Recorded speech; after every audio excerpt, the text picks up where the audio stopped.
ನಮಸ್ಕಾರ ವೀಕ್ಷಕರೇ, ಶುಭ ಸಂಜೆ. ಎಲ್ರಿಗೂ ಕನ್ನಡ ರಾಜ್ಯೋತ್ಸವದ ಹಾರ್ದಿಕ ಶುಭಾಶಯಗಳನ್ನು ಹೇಳ್ತಾ ಇವತ್ತು ನಾವು ಒಂದು ರಾಜ್ಯೋತ್ಸವವನ್ನು ಆಚರಿಸ್ತಾ ಇದ್ದೇವೆ. ಇದಕ್ಕೂ ಹಿಂದೆ ಸಾವಿರಾರು ಮಂದಿ ಇದರ ಹಿಂದೆ ಹೋರಾಟಗಳನ್ನು ನಡೆಸಿದ್ದಾರೆ. ಹಾಗೆ ಕರ್ನಾಟಕ ಹೆಸರಾಯಿತು, ಕರ್ನಾಟಕ ಉಸಿರಾಗಲಿ ಕನ್ನಡ ಅನ್ನೋ ಮಾತನ್ನು ಕೂಡ ಆ ಸಂದರ್ಭದಲ್ಲಿ ಕೇಳಿದ್ವಿ. ಆದರೆ ಇವತ್ತು ನಾವು ಕನ್ನಡ ಅಂತ ಅಂದ ಕೂಡಲೇ ಎಲ್ಲೋ ಸ್ವಲ್ಪ ಹಿಂದೆ ಬೀಳ್ತಾ ಇದ್ದೀವಿ. ಯಾಕಾಗಿ ಹೀಗೆ, ಇದ್ರ ಬಗ್ಗೆ ಏನು ಮಾಡ್ಬೋದು, ಈ ಎಲ್ಲ ವಿಚಾರದ ಬಗ್ಗೆ, ಕನ್ನಡದ ಸವಾಲುಗಳ ಬಗ್ಗೆ ಮಾತನಾಡಲಿಕ್ಕೆ ನಮ್ಮ ಜೊತೆ ಇದ್ದಾರೆ ಇಬ್ಬರು ಮುತ್ಸದ್ದಿಗಳು. ಒಬ್ಬರು ಕನ್ನಡ ಲಿಪಿಗೆ ತಂತ್ರಜ್ಞಾನವನ್ನು ಅಳವಡಿಸಿದವರು ಆದಂತಹ KP ರಾಯರವರು ನಮ್ಮ ಜೊತೆ ಇದ್ದಾರೆ. ಹಾಗೆ ಕೇಂದ್ರ ಸಾಹಿತ್ಯ ಅಕಾಡೆಮಿಯ ಮಾಜಿ ಸದಸ್ಯರಾದಂತಹ ಮುರಳೀಧರ ಉಪಾಧ್ಯಾಯ ಅವರು ಕೂಡ ನಮ್ಮ ಜೊತೆ ಇದ್ದಾರೆ. ಬನ್ನಿ ಅವರನ್ನ ಕಾರ್ಯಕ್ರಮಕ್ಕೆ ಸ್ವಾಗತಿಸೋಣ. ನಮಸ್ತೆ ಸರ್, ಕಾರ್ಯಕ್ರಮಕ್ಕೆ ಆತ್ಮೀಯ ಸ್ವಾಗತ. ಇಬ್ಬರಿಗೂ ಕೂಡ ರಾಜ್ಯೋತ್ಸವದ ಶುಭಾಶಯಗಳು. ಹಾಗೆ ಮೊದಲನೇ ಪ್ರಶ್ನೆ ನಾನು ನಿಮ್ಮಲ್ಲಿ ಕೇಳ್ತೇನೆ ಸರ್. ಕನ್ನಡ ಮೊದಲಿದ್ದಂತಹ ಒಂದು ಭಾಷೆಯ ಪ್ರೇಮ ಇವತ್ತು ಎಲ್ಲೋ ಒಂದು ಕಡೆ ಇಲ್ಲ ಆಗಿ ಹೋಗಿದೆ. ಕನ್ನಡದಲ್ಲಿ ಮಾತನಾಡಿದವರು ಬಹಳ ಕೀಳು ಅನ್ನುವಂತಹ, ಯಾರದು ಕನ್ನಡದಲ್ಲಿ ಮಾತಾಡ್ತಾರೆ ಗುಂಪಿನಲ್ಲಿ ಅಂತ ಒಂದು ನಾವು ಬೊಟ್ಟು ಮಾಡಿ ತೋರಿಸೋ ಲೆವೆಲಿಗೆ ಇವತ್ತಿನ ಯುವಜನತೆ ಬಂದಿದೆ ಹೇಳಿದರೆ ತಪ್ಪಾಗಲಿಕ್ಕಿಲ್ಲ. ಸೊ ಯಾಕೆ ಹೀಗಾಯಿತು? ಕನ್ನಡದಲ್ಲಿ ಮಾತಾಡಿದರೆ ತಮಾಷೆ ಮಾಡ್ತಾರೆ ಅಂತ ಸ್ಥಿತಿ ನಮ್ಮ ಮಹಾನಗರಗಳಲ್ಲಿ, ಬೆಂಗಳೂರಿನಂಥ ಮಹಾನಗರಗಳಲ್ಲಿ ಇರ್ಬೋದು. ಆದರೆ ಇವತ್ತಿಗೂ ನಾವು ಒಪ್ಪಿಕೊಳ್ಳಲೇಬೇಕಾದ ಒಂದು ಸತ್ಯ ಅಂದರೆ ಕರ್ನಾಟಕದ ಹೆಚ್ಚಿನ ಗ್ರಾಮಾಂತರ ಪ್ರದೇಶಗಳಲ್ಲಿ ಇವತ್ತಿಗೂ ನಮ್ಮ ಹಳ್ಳಿಯ ಮಕ್ಕಳು ನಮ್ಮ ಹಳ್ಳಿಯ ಸರ್ಕಾರಿ ಶಾಲೆಗಳಿಗೆ ಹೋಗ್ತಾ ಇದ್ದಾರೆ, ಕನ್ನಡವನ್ನೇ ಕಲಿತಾ ಇದ್ದಾರೆ. ಆದರೆ ನಮ್ಮ ಮಹಾನಗರಗಳು ಅಂತ ನಾವು ಬೀಗುವ ಬೆಂಗಳೂರು, ಮಂಗಳೂರು ಇಂಥ ಮಹಾನಗರಗಳಲ್ಲಿ ಸ್ವಲ್ಪ ಮಟ್ಟಿಗೆ ಇಂಗ್ಲೀಷಿನ ವ್ಯಾಮೋಹ ಹೆಚ್ಚುತ್ತಾ ಇರ್ಬೋದು. ಅದಕ್ಕೆ ಕಾರಣಗಳೇನು ಅಂತ ನಾವು ಚರ್ಚೆ ಮಾಡಬೇಕು. ಓಕೆ, ಈ ರೀತಿ ಅಂದರೆ ಈ ಮಹಾನಗರಗಳಲ್ಲಿ ಮಾತ್ರ ಈ ಒಂದು ವ್ಯಾಮೋಹ ಈ ರೀತಿ ಆಗಿರುವಂಥದ್ದು ಅಂತ ಹೇಳುವಂಥದ್ದು. ಸರಿ ಸರ್, ನಾನು ನಿಮ್ಮಲ್ಲಿ ಪ್ರಶ್ನೆ ಕೇಳ್ತೀನಿ. ಈ ಒಂದು ಲಿಪಿಗೆ ತಂತ್ರಜ್ಞಾನವನ್ನು ಅಳವಡಿಸುವಂಥದ್ದು ಸೊ ಹೇಗೆ ಸಾಧ್ಯ ಆಯಿತು ನಿಮ್ಮಿಂದ? ಅದು ದೊಡ್ಡ ಕಥೆ. ನಾನು ಹೇಳಿದೆ ನಿಮಗೆ. ಮೊದಲನೇದಾಗಿ ಭಾಷೆ ಮತ್ತು ಲಿಪಿ ಅದು ಎರಡು ಬೇರೆ ವಿಷಯಗಳು. ಯಾವ ಭಾಷೆಯನ್ನು ಯಾವ ಲಿಪಿಯಲ್ಲೂ ಬರಿಬೋದು ಅಥವಾ ಯಾವ ಲಿಪಿಯನ್ನು ಯಾವ ಭಾಷೆಗೂ ಉಪಯೋಗ ಮಾಡ್ಬೋದು. ನಿಮ್ಗೆ ಗೊತ್ತಿದ್ದ ಹಾಗೆ ಭಾರತೀಯ ಭಾಷೆಗಳ ಸಂದರ್ಭದಲ್ಲಿ ಕನ್ನಡ ಸೇರಿಕೊಂಡು ತುಳು ಕೂಡ ಸೇರಿಕೊಂಡು ಬೇಕಾಗಿದೆ. ಒಂದು ವೈಶಿಷ್ಟ್ಯ ಹೇಳಿದರೆ ಹೆಚ್ಚು ಕಡಿಮೆ ಎಲ್ಲ ಭಾರತೀಯ ಭಾಷೆಗಳಿಗೂ ವ್ಯಾಕರಣ ಸಾಮಾನ್ಯ. ಆದರೆ ಅವುಗಳದ್ದು ಲಿಪಿ ಅಥವಾ ಅಕ್ಷರ ರೂಪ ಕೆಲವು ಸಲ ಇಲ್ಲದೇ ಇರ್ಬೋದು, ಅಥವಾ ಇದ್ದರೂ ಕೂಡ ಒಂದರಿಂದ ಒಂದಕ್ಕೆ ಭಾಳ ವ್ಯತ್ಯಾಸಗಳಿರ್ಬೋದು. ಇದು ಯಾಕೆ ಅನ್ನೋದು ಒಂದು ಪ್ರಶ್ನೆ, ಅದು ಬೇರೆಯಾಗಿ ನೋಡೋಣ.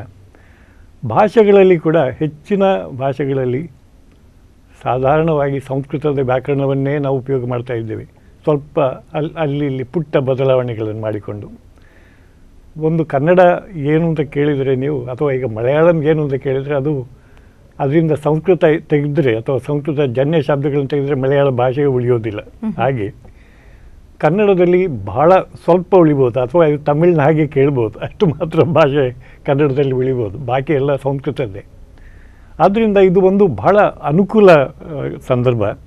ಯಾಕೆ ಹೇಳಿದರೆ ನಾವು ಲಿಪಿ ಮಾಡೋದಿದ್ರೂ ಕೂಡ ಸಂಸ್ಕೃತಕ್ಕೆ ಯಾವ ಲಿಪಿ ಲಭ್ಯವೋ, ಮೊದಲೇ ಅದಕ್ಕೂ ಲಿಪಿ ಇರಲಿಲ್ಲ, ಯಾವುದೋ ಒಂದು ಲಿಪಿಯನ್ನು ನಾವು ಉಪಯೋಗ ಮಾಡ್ತಾ ಇದ್ದೇವೆ, ಅದನ್ನೇ ಒಂದು ಚಿಕ್ಕ ಪುಟ್ಟ ಬದಲಾವಣೆಗಳಿಗೆ ಎಲ್ಲ ಭಾಷೆಗಳಿಗೂ ಉಪಯೋಗ ಮಾಡಲಿಕ್ಕೆ ಸಾಧ್ಯ. ಒಂದು ವೇಳೆ ಲಿಪಿ ಅಲ್ಲದಿದ್ರೂ ಕೂಡ ವರ್ಣಮಾಲೆ, ಯಾವ ಚಾಕ್ಷುಷ ರೂಪಗಳು ಯಾವ ಅಕ್ಷರಗಳಿಗೆ ಬೇಕು ಅನ್ನೋದನ್ನು ನಿಶ್ಚಯ ಮಾಡಿಕೊಳ್ಳೋದನ್ನು ಒಂದು ಸಾಮಾನ್ಯವಾಗಿ ಎಲ್ಲದಕ್ಕೂ ಉಪಯೋಗ ಮಾಡ್ಬೋದು ಅನ್ನೋದೇ ಒಂದು ಅನುಕೂಲ. ಇದು ನಮಗೆ ಭಾಳ ಉಪಯೋಗಕ್ಕೆ ಬಂತು ನಮ್ಮ ಕೆರಿಯರ್ನಲ್ಲಿ, ಅಥವಾ ನಾವು ಕೆಲಸ ಮಾಡ್ತಾ ಇರುವಾಗ ಲಿಪಿಗೆ ತಂತ್ರಜ್ಞಾನ ಸೇರಿಸೋಕ್ಕೆ ಅದು ಬಂತು. ಹೌದು, ಮುಖ್ಯವಾಗಿ ನನ್ನ ಶೋಧನೆಗಳು ಅಥವಾ ಸಂಶೋಧನೆಗಳು ಅಥವಾ ನನ್ನ ಕಂಟ್ರಿಬ್ಯೂಷನ್ ಏನೇ ಇದ್ದರೂ ಕೂಡ ಅದು ಇರೋದು ಹೆಚ್ಚಾಗಿ ಕಂಪ್ಯೂಟರ್ಗಳು ಬಂದ ಮೇಲಿನ ಕಾಲದಲ್ಲಿ. ಅಂದರೆ ಕಂಪ್ಯೂಟರ್ಗಳಿಗೂ ನನಗೂ ಒಂದು 53-54 ವರ್ಷದ ಸಂಬಂಧ ಭಾಳ ದೊಡ್ಡದಿತ್ತು ಕಂಪ್ಯೂಟರ್ಗಳ ಆಗ. ಹೌದು, ಭಾಳ ದೂರದ ಸಂಬಂಧ. ನಿಮ್ಮಿಂದ ಹೆಚ್ಚು ಪ್ರಾಯ ಆಯಿತು ನನಗೂ ಕಂಪ್ಯೂಟರ್ಗಳ ಸಂಬಂಧ, ಅದು ಖಂಡಿತ. ಆದರೆ ಆ ಕಾಲದಿಂದಲೂ ಕೂಡ ನಾವು ನೋಡ್ತಾ ಇರೋದು ಕಂಪ್ಯೂಟರ್ಗಳಲ್ಲಿ ನಾವು ಉಪಯೋಗ ಮಾಡ್ತಾ ಇರಬೇಕಾಗಿದ್ದರೆ ಭಾಷೆಯನ್ನು ಅಥವಾ ಕಂಪ್ಯೂಟರ್ಗಳಲ್ಲಿ ಇದನ್ನು ಹೇಗೆ ಕಂಪ್ಯೂಟರ್ಗಳನ್ನು ಭಾಷೆಗಳಿಗೆ ಹೇಗೆ ಉಪಯೋಗ ಮಾಡ್ಬೋದು ಅನ್ನೋದನ್ನು ನಾವು ಪ್ರಯತ್ನ ಮಾಡಲಿಕ್ಕೆ ನೋಡಬೇಕಾಗಿತ್ತು. ಇಲ್ಲಿ ಕೂಡ ಹಾಗೆ ಕನ್ನಡದಲ್ಲಿ ಆಗಲಿ ಈವನ್ ಇಂಗ್ಲೀಷ್ನಲ್ಲಿ ಕೂಡ ಭಾಷೆಗೆ ಕಂಪ್ಯೂಟರ್ಗಳ ಉಪಯೋಗ ಆದದ್ದು ಬಹಳ ಕಡಿಮೆ. ಲಿಪಿಗೆ ಬೇಕಾದಷ್ಟಾಗಿರ್ಬೋದು ಅಥವಾ ಸಾಕಾದಷ್ಟಾಗಿರ್ಬೋದು, ಆದರೆ ಭಾಷೆಯ ಮಟ್ಟಿಗೆ ಯಾವ ಭಾಷೆಯಲ್ಲಿ ಕೂಡ ಕಂಪ್ಯೂಟರ್ಗಳು ಉಪಯೋಗ ಆದದ್ದು ಬಹಳ ಕಡಿಮೆ. ಈಗ ಅದೇ ಕಳೆದ 4 ವರ್ಷದಿಂದ ಪ್ರಿನ್ಸ್ಟನ್ ಯೂನಿವರ್ಸಿಟಿಯಲ್ಲಿ ಸ್ವಲ್ಪ ಸೀರಿಯಸ್ಲಿ ಕೆಲಸ ಮಾಡ್ತಾ ಇದ್ದಾರೆ ಭಾಷೆಗಳಿಗೆ ಉಪಯೋಗ. ಅಂದರೆ ಒಂದು ಉದಾಹರಣೆ ಹೇಳಬೇಕಾಗಿದ್ದರೆ, ಒಂದು ಭಾಷೆಯಿಂದ ಇನ್ನೊಂದು ಭಾಷೆಗೆ ಭಾಷಾಂತರ ಮಾಡಲಿಕ್ಕೆ ಸಾಧ್ಯ ಇದೆಯೋ ಅನ್ನೋದು ದೊಡ್ಡ ಪ್ರಶ್ನೆ. ಅದು ಆಲ್ಮೋಸ್ಟ್ ಅಸಾಧ್ಯ ಅಂತ ಹೇಳುವಲ್ಲಿವರೆಗೆ ಕೂಡ ಉಂಟು. ಆದರೆ ಲಿಪ್ಯಂತರ ಮಾಡೋದು ಅದು ಬಹಳ ಸುಲಭ. ಹೌದು, ಅದು ಕಂಪ್ಯೂಟರ್ಗಳನ್ನ ಉಪಯೋಗ ಮಾಡಿಕೊಂಡು ಲಿಪ್ಯಂತರ ಮಾಡಲಿಕ್ಕೆ ಸಾಧ್ಯ ಇದೆ ಅನ್ನೋದೇ ಭಾಳ ಅನುಕೂಲ. ನಾನು ಏನೇ ಕೆಲಸ ಮಾಡಿದ್ರು ಕೂಡ ಲಿಪಿ ಮತ್ತೆ ಲಿಪ್ಯಂತರಕ್ಕೆ ಸಂಬಂಧಪಟ್ಟದ್ದು, ಭಾಷೆಗೆ ಸಂಬಂಧಪಟ್ಟದ್ದಲ್ಲ. ಸರಿ, ಅಂದ್ರೆ ಒಂದು ಲಿಪಿಯ ಒಂದು ಹಾರ್ಡ್ ಕಾಪಿ ಕೈಗೆ ಸಿಕ್ಲಿಕ್ಕೋಸ್ಕರ ಆದಷ್ಟು ಎಷ್ಟು ಬೇಕೋ ಅಷ್ಟು ಯೂಸ್ ಮಾಡ್ಕೊಂಡಿದ್ದಾರೆ ಅಂತ ಹೇಳುವಂಥದ್ದು. ಹಾಗೆಲ್ಲ ಸ್ವಲ್ಪ ಬೇರೆ ರೀತಿಯಲ್ಲಿ. ಅಂದರೆ ಯಾವುದೇ ಭಾಷೆಯನ್ನು, ಕನ್ನಡದ ಭಾಷೆಯನ್ನು ಕೂಡ ನೀವು ದೇವನಾಗರಿ ಲಿಪಿಯಲ್ಲೂ ಬರೀಬೋದು. ಅದಕ್ಕೆ ಏನೋ ಲಿಮಿಟೇಷನ್ಗಳು ಅಥವಾ ಅದಕ್ಕೆ ಏನಾದರೂ ಒಂದು ಅಗತ್ಯಕ್ಕಿಂತ ಕಡಿಮೆ ಬೀಳ್ಬೋದು ಆ ಲಿಪಿಯಲ್ಲಿ. ಅಥವಾ ದೇವನಾಗರಿಯನ್ನು ನೀವು ಕನ್ನಡದಲ್ಲಿ ಬರೀಬೇಕಿದ್ರೆ ಕನ್ನಡದಲ್ಲಿ ಸ್ವಲ್ಪ ಹೆಚ್ಚಿರ್ಬೋದು ಅದರಿಂದ ಇದ್ದಕ್ಕಿಂತ. ಉದಾಹರಣೆಗೆ ಏಕಾರದ ದೀರ್ಘ ದೇವನಾಗರಿಗೆ ಬೇಡ, ಕನ್ನಡದಲ್ಲಿ ಇದೆ.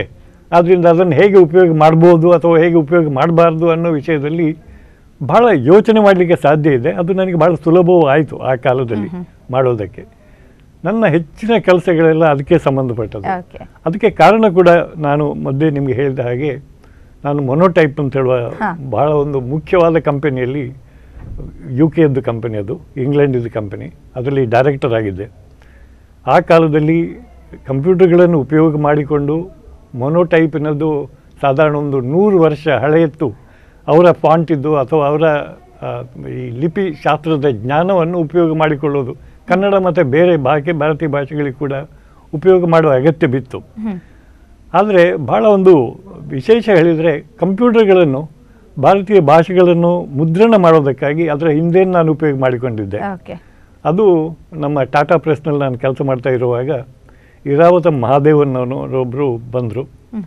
ಅವರು ಇದರಲ್ಲಿ ನಮ್ಮ ಗೌರ್ಮೆಂಟ್ ಆಫ್ ಇಂಡಿಯಾದಲ್ಲಿ ಸಾಧಾರಣ 1974ರಲ್ಲಿ chief secretary department of finance secretary ಆಗಿದ್ದವರು.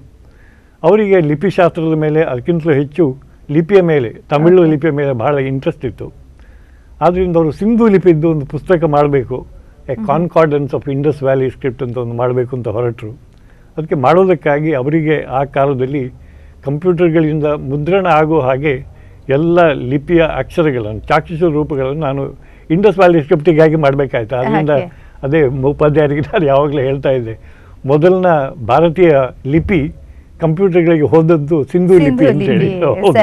ಬಾಕಿ ಎಲ್ಲ ಬಂದದ್ದು ಆಮೇಲೆ ತುಳು ನಿಘಂಟಿಗೋಸ್ಕರ ಅದು ಹೊಸ ಲಿಪಿಯನ್ನೇ ಸೃಷ್ಟಿ ಮಾಡಬೇಕಾಯ್ತು. ಅದಕ್ಕೆ ತುಳು ನಿಘಂಟಿನ ಕೆಲಸ ಆರಂಭ ಆಗುವಾಗ ಅವರು ಅದಕ್ಕೋಸ್ಕರ ಒಂದು ಹೊಸ ಲಿಪಿಯನ್ನೇ ಸೃಷ್ಟಿ ಮಾಡಬೇಕಾಯ್ತು. ಕನ್ನಡಕ್ಕೆ ಸಿಡಿಯಾಪ್ ಅಂತ ಸಿಡಿಯಾಪ್ ಅದರಿಂದ ಹಿಂದೆನೂ ಮಾಡಿದೆ. ಸರಿ, ಇಷ್ಟೆಲ್ಲ ಈ ಲಿಪಿಗೆ ತಂತ್ರಜ್ಞಾನದ ಅಪ್ಲಿಕೇಶನ್ ಆಗಿರುವಂಥದ್ದು, ತಂತ್ರಜ್ಞಾನವನ್ನು ಅಳವಡಿಸಿರುವಂಥದ್ದು, ಇವತ್ತು ನಮ್ಮ ಜೀವನದ ಮುಖ್ಯ ಒಂದು ಅವಿಭಾಜ್ಯ ಅಂಗ ಅಂತ ಹೇಳಿದ್ರೆ ಅಂತರ್ಜಾಲ. ಇಲ್ಲಿ ಕೂಡ ಈ ಒಂದು ನಾವು ಕನ್ನಡವನ್ನು ಕಾಣ್ಬೋದು. ಆದರೂ ಕೂಡ ಎಲ್ಲೋ ನಾವು ಕನ್ನಡವನ್ನು ಅದರಲ್ಲಿ ನೋಡೋದ್ರಲ್ಲಿ ಅಥವಾ ಅಂತರ್ಜಾಲದಲ್ಲಿ ಕನ್ನಡವನ್ನು ಯೂಸ್ ಮಾಡೋದ್ರಲ್ಲಿ ತಪ್ಪಿ ಬೀಳ್ತಾ ಇದ್ದೇವೆ. ಯಾಕಾಗಿ ಅಂತ ಅನ್ನಿಸ್ತಾ ಇದೆ? ಹೊಸ ತಲೆಮಾರಿನಲ್ಲಿ ಅದರ ಆಸಕ್ತಿ ಹೆಚ್ಚುತ್ತಾ ಇದೆ, ಬಳಸ್ತಾ ಇದ್ದಾರೆ. ಉದಾಹರಣೆಗೆ ಈ ಬ್ಲಾಗ್ಗಳು ಜನಪ್ರಿಯ ಆದಮೇಲೆ ಕನ್ನಡದಲ್ಲಿ ಕನಿಷ್ಠ ಒಂದು 2,000 ಬ್ಲಾಗ್ಗಳಿದ್ದಾವೆ. ಅದರಲ್ಲಿ ಸಕ್ರಿಯ ಆಗಿರುವ ಬ್ಲಾಗ್ಗಳು ಕನಿಷ್ಠ ಒಂದು 500 ಆದರೂ ಇರಬಹುದು. ಆ ರೀತಿ ಆಸಕ್ತಿ ಬೆಳೀತಾ ಇದೆ. ಆದರೆ ಅಲ್ಲಿ ಜನ ಅದನ್ನು ಬಳಸಲಿಕ್ಕೆ ಅಂತ ಹೋದಾಗ ಕನ್ನಡದಲ್ಲಿ ಬೇಕಾದ್ದೆಲ್ಲ ಸಿಗದೇ ಇದ್ದರೆ ಇದು ಕನ್ನಡದಲ್ಲಿ ಹುಡುಕಿ ಏನು ಪ್ರಯೋಜನ ಇಲ್ಲ ಅಂತ ಹೇಳುವಂಥ ಬರ್ತದೆ. ಉದಾಹರಣೆಗೆ ಇವತ್ತು ಒಂದು ಪತ್ರಿಕೆ ಒಂದು ತನಿಖಾ ವರದಿ ಪ್ರಕಟಿಸಿದೆ. ನಮ್ಮ ಸರ್ಕಾರಿ ವೆಬ್ಸೈಟ್ಗಳಲ್ಲಿ 7% ಮಾತ್ರ ಕನ್ನಡ ಇದೆ, ಮತ್ತೆಲ್ಲ ಉಳಿದದ್ದನ್ನೆಲ್ಲ ಇಂಗ್ಲೀಷಲ್ಲಿ ಕೊಟ್ಟಿದ್ದಾರೆ. ಅದಲ್ಲದೆ ಬಗ್ಗೆ ಹೆಚ್ಚು ಇವರು ಕೆ ಪಿ ರಾಯರು ಹೇಳಬೇಕು. ಅಲ್ಲಿ ಯಾವುದೋ ತಾಂತ್ರಿಕ ಸಮಸ್ಯೆಯಿಂದ ನಾವೀಗ ಗೂಗಲ್ನಲ್ಲಿ ಕನ್ನಡದ ಸರ್ಚ್ ಕೊಟ್ಟರೆ ಎಷ್ಟೋ ಕನ್ನಡದ ವೆಬ್ಸೈಟ್ನ ಮಾಹಿತಿಗಳು ಅದರಲ್ಲಿ ಸಿಗುವುದೇ ಇಲ್ಲ. ಇಂಥ ಸಮಸ್ಯೆಗಳಿದ್ದಾವೆ. ಈಗ ಗೂಗಲ್ ಅಂತ ಕಂಪನಿ ನಿಮಗೆ ನ್ಯೂಸು ಹುಡುಕುವುದಕ್ಕೆ ಅಲ್ಲಿ ತೆಲುಗಿಗೆ, ಮಲಯಾಳಮಿಗೆ, ಹಿಂದಿಗೆಲ್ಲ ಅವಕಾಶ ಕೊಟ್ಟಿದೆ, ಕನ್ನಡ ಕೊಡಲಿಲ್ಲ. ಕೇಳಿದರೆ ಅವರು ಅಲ್ಲಿ ಏನು ತಾಂತ್ರಿಕ ಸಮಸ್ಯೆಗಳಿದ್ದಾವೆ, ಕನ್ನಡದವರು ಅದನ್ನು ಬಗೆಹರಿಸೋದು ನಾವೇನು ಮಾಡಲಿಕ್ಕೆ ಸಾಧ್ಯ ಇಲ್ಲ ಅಂತ ಹೇಳ್ತಾರೆ. ಇಂಥ ಸಮಸ್ಯೆಗಳು ಇದ್ದಾವೆ. ಆದರೆ ನಾನು ಇವರ ಹಾಗೆ 50 ವರ್ಷದ ಕಂಪ್ಯೂಟರ್ ಸಂಬಂಧ ಇರುವಲ್ಲ. ನಾನು ಈಗೊಂದು 2 ವರ್ಷದ ಕೆಳಗೆ ಮಗಳು ಬಿಟ್ಟು ಹೋಗಿದ್ದ ಕಂಪ್ಯೂಟ್ರು ಹಿಡ್ಕೊಂಡು ನಾನೇ ಕುಟ್ಟಿ ಕಂಪ್ಯೂಟ್ರು ಅಂತರ್ಜಾಲ ಎಲ್ಲ ಕಲ್ತವ, ನನ್ನ ಸ್ವಾಧ್ಯಾಯದಲ್ಲಿ ಕಲ್ತವ. ನನ್ನ ಅನುಭವದಲ್ಲಿ ನೋಡಿದರೆ ನಾವು ಸಾಧ್ಯವಾದಷ್ಟು ಇನ್ನು ನಮ್ಮಲ್ಲಿರುವಂಥ ಮಾಹಿತಿಗಳನ್ನು ಅಂತರ್ಜಾಲಕ್ಕೆ ಸೇರಿಸುವಂಥದ್ದು. ನಾನು ಅನೇಕ ಕಡೆ ವಾದ ಮಾಡಿದ್ದುಂಟು. ಈಗ ಇಡೀ ಜಗತ್ತಿಗೆ ಆ ಅಂತರ್ಜಾಲಕ್ಕೂ ಕಂಪ್ಯೂಟರ್ಗೂ ಬೇಕಾದ ಸಾಫ್ಟ್ವೇರ್ಗಳನ್ನು ಕೊಡುವುದು ನಮ್ಮ ಬೆಂಗಳೂರಿನ ಯುವ ತಾಂತ್ರಿಕ ತಜ್ಞರು. ಜಗತ್ತಿನ ಯಾವ ದೇಶಕ್ಕೂ ಕೊಡುವರು ಇವರು. ಆದರೆ ಸಂಬಂಧಪಟ್ಟಲ್ಲ. ಅದರ ಅದೇ ಅಂತರ್ಜಾಲದಲ್ಲಿ ಕನ್ನಡವನ್ನು ತುಂಬಿಸುವ ಕೆಲಸವನ್ನು ಅದೇ ಅವರು ಏನೇನೆಲ್ಲ ಅದನ್ನು ತಯಾರು ಮಾಡಿದ್ದಾರೆ ಅದನ್ನು ಉಪಯೋಗಿಸಿಕೊಂಡು ನಾವು ಅದನ್ನು ತುಂಬಿಸುವ ಕೆಲಸ ಮಾಡಿಸ್ತಾರೆ. ಈಗ ಇಂಗ್ಲೀಷಿನಷ್ಟೇ ಅಥವಾ ಇಂಗ್ಲೀಷಿನಷ್ಟು ಮಾಡಲಿಕ್ಕೆ ಸಾಧ್ಯ ಇಲ್ಲ. ಅವರು ಜಗತ್ತಿನಾದ್ಯಂತ ಇದ್ದಾರೆ, ಎಲ್ಲ ಕಡೆ ಕೆಲಸ ಮಾಡ್ತಿದ್ದಾರೆ. ಆದರೆ ಕನಿಷ್ಠ ಪಕ್ಷ ಕನ್ನಡದ ಅಗತ್ಯಗಳಿಗೆ ಬೇಕಾದಷ್ಟಾದರೂ ಕನ್ನಡದಲ್ಲಿ ಸೇರಿಸಿದ್ದವು ಅಂದರೆ ಸರ್ಕಾರಿ ಮಟ್ಟದಲ್ಲಿ ಏನೇನೂ ಸಾಲದು, ಖಾಸಗಿ ಮಟ್ಟದಲ್ಲಿ ಇನ್ನೂ ಕೆಲಸ ಆಗಬೇಕು. ಉದಾಹರಣೆ ಕೆಲವು ಈಗ ಪತ್ರಿಕೆಯವರೆಲ್ಲ ಕೆಲವು ಪತ್ರಿಕೆಗಳಾದರೂ ಒಳ್ಳೆಯ ವೆಬ್ಸೈಟ್ ಮಾಡಿದ್ದಾರೆ. ಆದರೆ ಸರ್ಕಾರಿ ಮಟ್ಟದಲ್ಲೂ ಆದ ಒಂದು ಕೆಲಸವನ್ನು ನಾನು ಮೆಚ್ಚಬೇಕು. ಈಗ ಕಣಜ ಅಂತ ಒಂದು ಮಾಡಿದ್ದಾರೆ, ಸರ್ಕಾರದ ಅನುದಾನದಲ್ಲಿ ಆದದ್ದು ಸರ್ಕಾರಿ ಕೆಲಸವೇ. ಅದರಲ್ಲಿ ಸಾಕಷ್ಟು ಕನ್ನಡದ ಪುಸ್ತಕಗಳನ್ನೆಲ್ಲ ಈಗ ಅಂತರ್ಜಾಲಕ್ಕೆ ಸೇರಿಸ್ತಾ ಇದ್ದಾರೆ. ಮುಖ್ಯವಾಗಿ ಈಗ ಜ್ಞಾನಪೀಠ ಪ್ರಶಸ್ತಿ ವಿಜೇತರದ್ದು, ಶಿವರಾಮ ಕಾರಂತರದ್ದು, ಶಿವರುದ್ರಪ್ಪನವರದ್ದು ಇಂಥವರ ಪುಸ್ತಕಗಳನ್ನೆಲ್ಲ ಹಾಕಿದ್ದಾರೆ. ಎಷ್ಟು ಬಂದರೂ ಸಾಲದು. ಕನ್ನಡದಲ್ಲಿ ಇರುವ ಸಾಕಷ್ಟು ಹಳೆಯ ಗ್ರಂಥಗಳನ್ನು, ಹೊಸ ಗ್ರಂಥಗಳನ್ನು ನಾವು ಸೇರಿಸುತ್ತಾ ಹೋಗೋ ಕೆಲಸ ಮಾಡೋದು. ಅಂತರ್ಜಾಲ ಅಂದರೆ ಅದು ತುಂಬಿದ ಕೊಡ ಅಂತ ಆಗಲಿಕ್ಕೆ ಸಾಧ್ಯ ಇಲ್ಲ. ಸಾಧ್ಯವಾದಷ್ಟು ಸೇರಿಸ್ತಾ ಹೋಗಬೇಕು. ಸರಿ ರಾಯ್ರೆ, ಈ ಒಂದು ವಿಚಾರ ಏನಂತ ಹೇಳಿದ್ರೆ, ಈ ಲಿಪಿ ಅಥವಾ ಏನಿದೆ ಕನ್ನಡವನ್ನು ಅಂತರ್ಜಾಲದಲ್ಲಿ ನಾವು ಪ್ರೋತ್ಸಾಹಿಸುವಂಥದ್ದು, ಈ ವಿದ್ಯಾರ್ಥಿಗಳು ಎಷ್ಟರ ಮಟ್ಟಿಗೆ ಆಸಕ್ತಿ ತೋರಿಸಿದ್ದಾರೆ ನಿಮ್ಮ ಹತ್ರ ಈ ಒಂದು ಲಿಪಿಗೆ ತಂತ್ರಜ್ಞಾನವನ್ನು ಅಳವಡಿಸುವ ಕುರಿತಾಗಿ? ಇಲ್ಲ, ಅದಕ್ಕೂ ಅದು ಯಾರಿಗೂ ಬೇಡ, ಸ್ವಲ್ಪ ಕಷ್ಟ. ಅದಕ್ಕೆ ಯಾರು ಕೆಲಸ ಮಾಡೋದಿಲ್ಲ. ಮತ್ತು ಈಗಂತೂ ವಿದ್ಯಾರ್ಥಿಗಳಿಗೂ ನಮ್ಮ ಇಲ್ಲೇ ನನ್ನ ಅನುಭವಕ್ಕೆ ಬಂದದ್ದು ಏನು ಹೇಳಿದರೆ, ವಿದ್ಯಾರ್ಥಿಗಳು ಹೇಳ್ತಾರೆ, ನಿಮಗೆ ಗೊತ್ತಿದ್ದದ್ದೆಲ್ಲ ನಮಗೆ ಹೇಳಬೇಡಿ, ಪರೀಕ್ಷೆಯಲ್ಲಿ ಏನು ಕೇಳ್ತೀರಿ ಅದನ್ನಷ್ಟೇ ಕೇಳಿ ಅಂತ ಹೇಳೋದು. ನೀವು ಅದೇ ಮಾಡಿರ್ಬೋದು, ನನಗೆ ಗೊತ್ತಿಲ್ಲ. ಹೀಗೆ ನಡೀತಾ ಇರೋದು ಅದು. ನಮ್ಮ ಒಂದು ಪ್ರಶ್ನೆ ಹೇಳಿದರೆ, ಅದು ನೀವು ಮೊದಲು ಕೇಳಿದ ಪ್ರಶ್ನೆಗೆ ಸ್ವಲ್ಪ ಪೂರಕವಾಗಿ ಇದು ಹೇಗೆ ಹೇಳಿದರೆ, ನಾವು ಬರೀ ಕನ್ನಡದಲ್ಲಿ ಮಾತ್ರ ಹುಡುಕಬೇಕಾದ ವಿಶೇಷ ಜ್ಞಾನ ಏನು? ಇಂಗ್ಲೀಷ್ನಲ್ಲಿ ಸಿಗದೇ ಇರೋದು ಅಥವಾ ಹಿಂದಿಯಲ್ಲಿ, ಸಂಸ್ಕೃತದಲ್ಲಿ ಸಿಗದೇ ಇರೋದು ಏನು ಹೇಳಿ ನನಗೆ? ಈಗ ಅದೇ ನಾನು ಹೇಳ್ತಾ ಇದ್ದೆ, ವಿಕಿಪೀಡಿಯಾದಂಥದ್ದು ಈಗ ಒಂದು ಸಾರ್ವಜನಿಕ ಸ್ವತ್ತು. ಅದು ವಿಕಿಪೀಡಿಯಾ ಅನ್ನೋದು ಒಂದು ಕಾಲದಲ್ಲಿ ಅದರಲ್ಲಿ ಕೂಡ ಭಾಳ ಕಡಿಮೆ ವಿಷಯಗಳಿತ್ತು. ಈಗ ಎಲ್ಲ ಎನ್ಸೈಕ್ಲೋಪೀಡಿಯಾಗಳಿಗಿಂತ ಹೆಚ್ಚು ವಿಷಯ ವಿಕಿಪೀಡಿಯಾದಲ್ಲಿದೆ. ಆದರೆ ಕನ್ನಡದಲ್ಲಿ ಮಾತ್ರ ಇರಬೇಕಾದ್ದು ಏನು ಅಂತ ಇದೆ ವಿಶೇಷ ನನಗೆ ಹೇಳಿ? ಬಹುಶಃ ಏನೂ ಇಲ್ಲ. ಅದೇ ಆ 7%, 7% ನೀವು ಹೇಳಿದ್ರಲ್ಲ, ಅಷ್ಟು ಮಾತ್ರ ಇದೆ. ಅದು ಕನ್ನಡದಲ್ಲಿ ಮಾತ್ರ ಸಿಗಬೇಕಾದ್ದು. ಕನ್ನಡ ವಿಕಿಪೀಡಿಯಾ ನೀವು ನೋಡಿದರೆ ಅಂಥದ್ದು ಇದು ಕನ್ನಡದಲ್ಲಿ ಮಾತ್ರ ನಮಗೆ ಇರಬೇಕು ಅಂತ ಹೇಳುವಂಥದ್ದು ವಿಷಯಗಳು ಅಂಥದ್ದು ಏನೂ ಇಲ್ಲ. ಅದು ಒಂದನೇದು ಆಯಿತು. ಕಣಜ ಅಂಥದ್ದಲ್ಲಿ ಪುಸ್ತಕಗಳಿದೆ. ಇದನ್ನು ಎಷ್ಟು ಮಂದಿ ಓದಿದ್ದಾರೆ ನೀವು ನೋಡಿದರೆ? ಏನು ಅದರದ್ದು ನೀವು ಓದಿ ಆಯಿತು ಯಾವಾಗಲೂ, ಹಿಂದೆ ಇನ್ನೊಮ್ಮೆ ಓದೋ ಅಗತ್ಯ ಇಲ್ಲ ನಮಗೆ. ಆದರೆ ಈಗಿನವರಿಗೆ ಅದರದ್ದು ಯಾರಿಗೂ ಅಗತ್ಯ ಇಲ್ಲ. ಮತ್ತು ಇದಕ್ಕೆ ಒಂದು ಹೆಜ್ಜೆ ಹಿಂದೆ ಹೋಗಿ ನಾನು ಹೇಳ್ತೀನಿ, ಕಳೆದ ನೀವು ಒಮ್ಮೆ ಕನ್ನಡದಲ್ಲಿ ಮಾತಾಡಿದರೆ ಏನೋ ಅವಮಾನ ಆಗ್ತದೆ ಅಂತ ನೆನೆಸಿಕೊಂಡು ಹಾಗೆ ಅಂತ ಹೇಳಿದ್ರಿ. ಒಂದು ಕಾಲದಲ್ಲಿ ತುಳುವಿಗೆ ಅದೇ ಸ್ಥಿತಿ ಇತ್ತು. ನಾವು ಶಾಲೆಯಲ್ಲಿ ಕೂಡ, ನಾವು ಶಾಲೆಗೆ ಹೋಗ್ತಾ ಇರುವಾಗ ತುಳು ಮಾತಾಡಲಿಕ್ಕೆ ಬಿಡ್ತಿರ್ಲಿಲ್ಲ. ನಮ್ಮ ಶಾಲೆಯಲ್ಲಿ ಮಾತಾಡಿದ್ರೆ ಬೈತಾ ಇದ್ರು, ಏನಿದು ಕನ್ನಡದಲ್ಲಿ ಮಾತಾಡು ಅಂತ. ಆಮೇಲೆ ಇಂಗ್ಲೀಷ್ನಲ್ಲಿ ಮಾತಾಡುವಂತ ಹಠ ಹಿಡ್ತಿದ್ರಂತೆ. ಶಿವರಾಮ್ ಕಾರಂತರು ಹಾಗೆ ಬರೆದಿದ್ದಾರೆ ಅವರ ಬಯೋಗ್ರಫಿಯಲ್ಲಿ ಅಥವಾ ಅಂಥದ್ರಲ್ಲಿ. ಆ ಕಾಲದಿಂದ ಶಿವರಾಮ್ ಕಾಲದಲ್ಲಿ ಹೈಸ್ಕೂಲಿಗೆ ಇದ್ದದ್ದು ಈಗ ಪ್ರೈಮರಿ ಶಾಲೆಗೂ ಬಂದಿದೆ, ಅಷ್ಟೇ ವ್ಯತ್ಯಾಸ, ಮತ್ತೇನು ಇಲ್ಲ ಅಂತ ಕಾಣುತ್ತೆ ನನಗೆ. ಅದು ಬೇರೆ ವಿಷಯ. ಸರಿ ಸರ್, ನೀವೊಂದು ಮಾತು ಹೇಳಿದ್ರಿ ಈಗ ಮಾತಾಡ್ತಾ, ಇಂಗ್ಲೀಷಲ್ಲಿ ಇರುವಂಥದ್ದು ನಾವು ಕನ್ನಡದಲ್ಲೇ ತಿಳ್ಕೊಳ್ಬೇಕಾದಂಥದ್ದು ಏನಿದೆ ಅಂತ. ಎಷ್ಟೋ ಈ ಸೈಂಟಿಫಿಕ್ ವಿಚಾರಗಳು ನಮಗೆ ಅರ್ಥ ಆಗದೇ ಇರುವಂಥ ಈ ಜಾರ್ಗನ್ಲೈಡ್ನ ಕಬ್ಬಿಣದ ಕಡ್ಲೆಯಾಗಿ ಆ ವಿಕಿಪೀಡಿಯಾದಲ್ಲಿ ಇರುವಂಥದ್ದು. ಸೊ ಆ ಸಂದರ್ಭ ಏನು ಮಾಡಲ್ಲ? ಅದಕ್ಕಿಂತ ನಾನು ಹೇಳ್ತೀನಿ, ಕನ್ನಡದಲ್ಲಿ ಅದು ಇನ್ನು ಹೆಚ್ಚು ಅರ್ಥ ಆಗೋದಿಲ್ಲ ನಿಮಗೆ ಯಾವುದು ಕೂಡ. ಕನ್ನಡದ ಅದೇ ನೀವು ಕನ್ನಡಕ್ಕೆ ರಕ್ಷೆಗೆ ಬರೋದು ಯಾವುದು ಗೊತ್ತಾ ನಿಮಗೆ? ಸಂಸ್ಕೃತ ಕೆರಿಗೆ ಎಲ್ಲ ಜಾರ್ಗನ್ಗಳಿಗೆ, ಅಲ್ಲಿಯ ಜಾರ್ಗನ್ಗಳಿಗೆ ಅಥವಾ ಅಲ್ಲಿಯ ದೊಡ್ಡ ಶಬ್ದಗಳಿಗೆ ಸಮಾನಾಂತರ ಶಬ್ದಗಳು ಕನ್ನಡದ್ದೇ ಹುಡುಕೋದಿಲ್ಲ. ಅದೇ ನಮ್ಮ ಶಂಕರ ಭಟ್ರು ಮಾಡ್ತಾ ಇದ್ದ ಹಾಗೆ ಬರಿಗೆ ಕೊರಿಗೆ ಅಂತ ಹೇಳೋ ಶಬ್ದಗಳನ್ನು ಹುಡುಕಿಕೊಂಡು ಎಷ್ಟು ದೂರ ಹೋಗ್ಲಿಕ್ಕೂ ಸಾಧ್ಯವೇ ಇಲ್ಲ ನಾವು. ಆಗ ನಾವು ಉಪಯೋಗ ಮಾಡೋದು ಸಂಸ್ಕೃತದ ಶಬ್ದಗಳನ್ನೇ. ಅದರಿಂದ ಅಂಥದ್ದೇನು ಹೊಸ್ತು ನಾವು ಮಾಡಲಿಲ್ಲ ಅದರಲ್ಲಿ.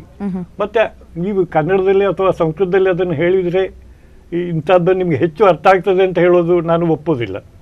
ಹೌದು, ಅದು ಆ ಶಬ್ದಗಳಿಗೂ ಅಂದರೆ ಸಂಸ್ಕೃತದ್ದು ಒಂದು ಅಡ್ವಾಂಟೇಜ್ ಹೇಳಿದರೆ, ಒಂದು ವೈಶಿಷ್ಟ್ಯ ಹೇಳಿದರೆ, ಪ್ರತಿ ಶಬ್ದಕ್ಕೂ ಒಂದು ಎಟಿಮಾಲಜಿ ಇದೆ. ಯಾವುದೋ ಒಂದು ಕಾರಣದಿಂದ ಅದು ಹೇಗೆ ಹುಟ್ಟಿತು ಅಂತ ಸ್ವಲ್ಪ ಭಿನ್ನಾಭಿಪ್ರಾಯ ಉಂಟು. ಖಂಡಿತ ನಾವು ಮತ್ತಷ್ಟು ಮಾತುಕತೆ ಮುಂದುವರಿಸುವ ಒಂದು ಚಿಕ್ಕ ಬ್ರೇಕ್ ಇದೆ. ವೀಕ್ಷಕರೆಲ್ಲೂ ಹೋಗಬೇಡಿ, ನೋಡ್ತಾ ಇರಿ ಕನ್ನಡದ ಸವಾಲ್ ವಿಶೇಷ ನೇರ ಪ್ರಸಾರದ ಕಾರ್ಯಕ್ರಮ ಮುಂದುವರಿಯುತ್ತೆ ಚಿಕ್ಕ ಬ್ರೇಕ್ನ ನಂತರ.